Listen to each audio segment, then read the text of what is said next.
this is the game cartridge for Math-A-Magic and ECCO, 2 games on one cartridge. And you would press 1 through 3 to play Math-A-Magic, and then you would press 4 to play ECCO. No, it's not ECCO the DOLPHIN, that's a different game.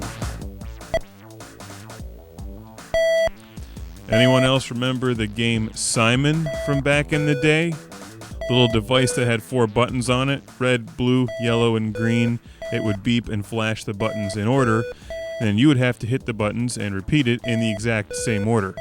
Well, that's this game.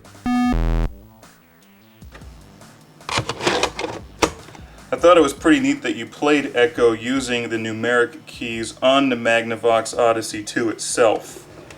You didn't have to buy any additional add-ons or controllers, you just played on the game console, and it worked quite well. These buttons are easy to push, and you generally got a feel for what you were looking at on screen and how it translated onto the Magnavox keypad.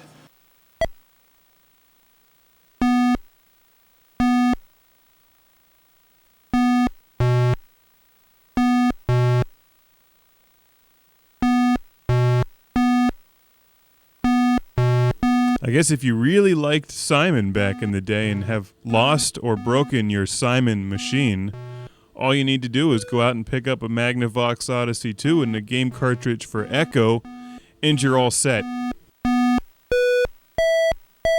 You could buy another Simon, but that would be stupid, because the Magnavox Odyssey 2 has dozens of awesome video games for it, including ECCO.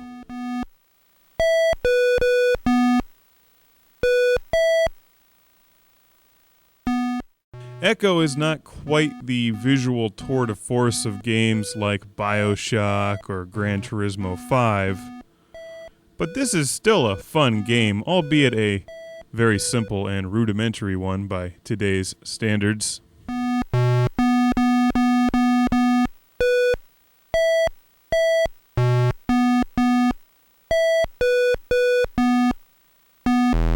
Each game is different, completely randomized, which is pretty cool.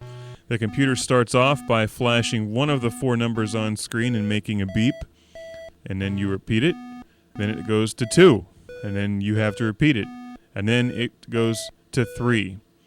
And the sequence builds upon itself, meaning that if it starts with 2, then it goes to 2, 3, then it's 2, 3, 1, and then 2, 3, 1, 1, and so forth. I actually like this kind of game. I had a good time playing this. It's been a while since I've played Simon or any kind of game like this. You get the equivalent of 3 extra lives that you use throughout the entire game, and if you screw up, it will replay the sequence to you and you can take another swing at it. So for my best game, I think I got up to 23 and I messed up at like 18 and then 22 and then 23, and then it's game over.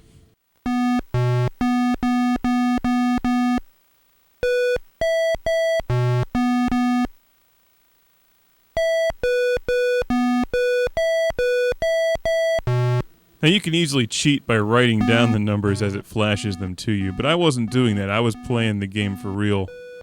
I was trying to break the sequence down in my head, so I had the first 10 or so memorized, which isn't so hard to get to 10, and then attempting to remember the next sequence after that for the next 5 or the next 10.